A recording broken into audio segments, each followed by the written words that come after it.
नमस्कार मित्रों, इस क्लास में आपका स्वागत है। आज हम बात करेंगे सूरदास जी की रचनाएं हैं उनके संबंध में।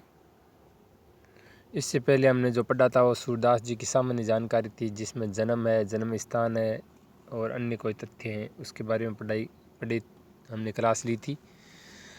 आज हम बात करेंगे सूरदास जी की रचनाएँ। सूरदास जी की प्रमाणिक रचनाएँ तीन ही मानी गई है: सूर सागर, सूर सारावली और शाही तेलेरी। इन तीन रचनाओं की हम बात करेंगे। सबसे पहले हम बात करने वाले हैं सूर सागर की। हम इसमें देखेंगे कि सूर सागर में क्या महत्वपूर्ण है। तो चलिए शुरू करते हैं। सूर सागर सूरदास जी की ख्याति का आधारभूत ग्रंथ है। यहाँ से बिल्कुल प्रश्न बनेगा कि सूरदास जी की ख्याति का आधारभूत ग्रंथ है, तो वहाँ आपको पता होना चाहिए सूर सागर उनकी ख्याति का आधार है। सूर सागर का उपजीव्य ग्रंथ है वो भागवत महापुराण का 10वां स्कंद। वेरी इंपॉर्टेंट है, ये लगा लो। आपको पूछ लेंगे कि सूर सागर के संबंध में कौन सा कथन सत्य है या कौन सा असत्य है, इसलिए प्रत्येक बिंदु महत्वपूर्ण है। यह उपजीव्य ग्रंथ याद रखना है। भागवत महापुराण का 10वां जो स्कंद है वो महत्वपूर्ण है, और वहीं से इन्होंने सूरदास जी है उसकी रचना की, उसी आधार पर। ये रचना मुक्तक है, वेरी इंपॉर्टेंट, और गीतिकाव्य शैली में। यहाँ जब प्रश्न बनाएंगे मुक्तक की जगह प्रबंध कर देंगे, गीतिकाव्य की जगह वो गद्य कर देंगे, गद्य शैली। तो ध्यान रखना है, सूर सागर मुक्तक रचना है और गीतिकाव्य शैली है। सूर सागर में 12 स्कंद है, जैसा महापुराण में 12 है वैसे इसमें। वेरी इंपॉर्टेंट, पहले ध्यान रखना है 12 स्कंद है, यहाँ वो 10 कर देगा जब प्रश्न बनाएगा, तो ऐसी छोटी गलतियाँ आपसे करवाता है। 10वां स्कंद सबसे बड़ा है, वेरी इंपॉर्टेंट, ये ध्यान रखना है। और 10वां स्कंद में ही भ्रमर गीत मिलता है, वेरी इंपॉर्टेंट, बहुत ही शानदार है ये।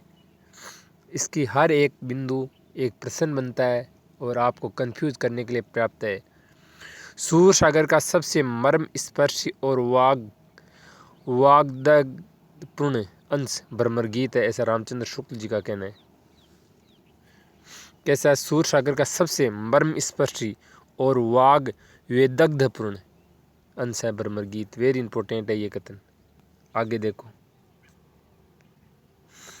सूर सागर में 4936 पद है और 12 स्कंद है, जैसे मैं पहले बता चुका हूँ। सूर सागर का सबसे पहला व प्रमाणिक संपादक कार्य नंदुलारी वाजपेयी ने काशी प्रचारणी काशी से किया था इन्होंने। तो ये भी ध्यान रखना है कि सबसे पहले किसने इसका संपादन किया। सूरदास को हिंदी का भागवत पुराण कहते हैं। ये सूरदास नहीं, सूर सागर होना चाहिए। सूर सागर को हिंदी का भागवत पुराण कहते हैं, आपको ध्यान रखना है। यदि कृष्ण भक्ति परंपरा का हृदय सूर सागर है, तो सूर सागर का हृदय भ्रमर गीत है। यानी भ्रमर गीत अगर पूछ ले तो किस में है, तो सूर सागर में भ्रमर गीत है। Very important. रामचंद्र शुक्ल जी क्या कहते हैं कि सूर सागर किसी चली जाती हुई गीतिकाव्य परंपरा का, चाहे मौखिक ही रही हो, पूर्ण विकास सा प्रतीत होता है। ये कथन देकर पूछ लेंगे किस विद्वान का है। आगे देखो, डॉक्टर नगेंद्र ने सूर सागर को अन्योक्ति एवं उपलब्ध काव्य कहकर पुकारा। 11 देखो, रामचंद्र शुक्ल जी के अनुसार सूरदास ने ये रचना 67 वर्ष के कुछ पहले की। आगे देखो, हजारी प्रसाद द्विवेदी ने सूर सागर को स्त्री जाति का विशाल महाकाव्य कहा है। तो किसने कहा है स्त्री जाति का विशाल महाकाव्य? हजारी प्रसाद द्विवेदी ने सूर सागर को स्त्री जाति का विशाल महाकाव्य कहा है। वेरी इंपॉर्टेंट कथन है। आगे देखो, अगली रचना है सूर सारावली। तो हम अगली ये पढ़ चुके हैं आप। सूर सागर के सभी कथन इंपॉर्टेंट है और यहाँ से प्रश्न बनने की संभावना है। आगे हम बात करेंगे सूर सारावली। सूर सारावली भी काफ़ी इंपॉर्टेंट है और महत्वपूर्ण अपना स्थान रखती है। यहाँ से काफ़ी मात्रा में प्रश्न पूछे जाते हैं। सूर सारावली में 1103 छंद है, यानी पद है। कहीं कहीं आपको 1107 भी मिल सकते हैं, जैसा ऑप्शन में आए वैसे आपको करना है, दोनों एक साथ नहीं आएंगे। इस रचना में संसार को होली का रूपक मानना है, वेरी इंपॉर्टेंट। पूछ सकते हैं कि सूरसागर की किस रचना में संसार को होली का रूपक माना है? तो सूर सरावली। कौन सी? सूर सरावली। सूर सरावली के रचना के समय सूर सरस्वत के थे, जो सूरदास ने लिखी है। गुरु प्रसाद होतिए दर्शन 67 बरस प्रवीण। ये इतना सा दे देंगे पद और पूछ लेंगे कि ये किस मतलब कवि का है या किसके संबंध में बात कही गई है, अपनी उम्र के संबंध में ये, या उम्र की जानकारी किस ग्रंथ में मिलती है? सार सरावली में, सूर सरावली में। यह उनकी विवादित रचना है, यानी प्रमाणिक और अप्रमाणिक को लेकर भी विद्वान में मतभेद है और इसकी मौलिकता पर सवाल उठाया जाता है। तो यह आपको ध्यान रखना है। एक तो होली का रूपक है, एक 67 वर्ष उम्र बताइए जिसमें ये पद लिखा है। आगे देखो साहित्य लेरी, ये भी इम्पोर्टेंट है। साहित्य लेरी भी काफ़ी प्रश्न पूछे जाते हैं। साहित्य लेरी देखो, ये दृष्टिकूट शैली में रचित है, वेरी इंपॉर्टेंट। यहाँ से सीधा सीधा प्रश्न आएगा कथन वाले। इस रचना में अलंकार और न्याय का भेद के उदाहरण प्रस्तुत करने वाले 118 दृष्टिकूट पद है। कितने पद है? 118। और न्याय का भेद के संबंधित है, यानी कोई अर्थ दूसरा निकला। दृष्टिकूट का मतलब ये होता है।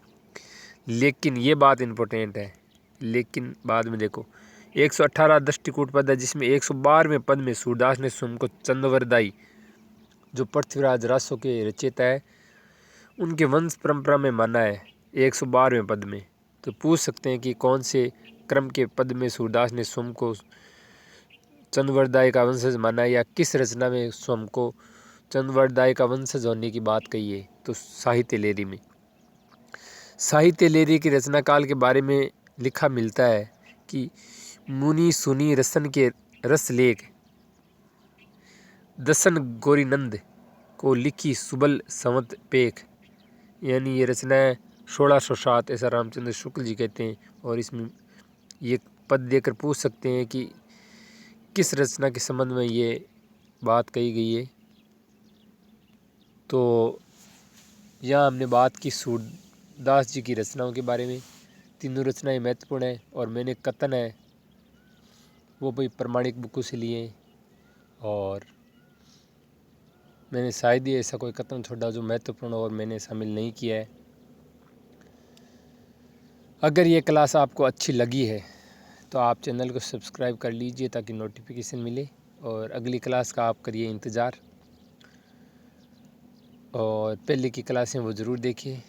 मैं अपनी इस क्लास को यहीं विराम देता हूँ। धन्यवाद।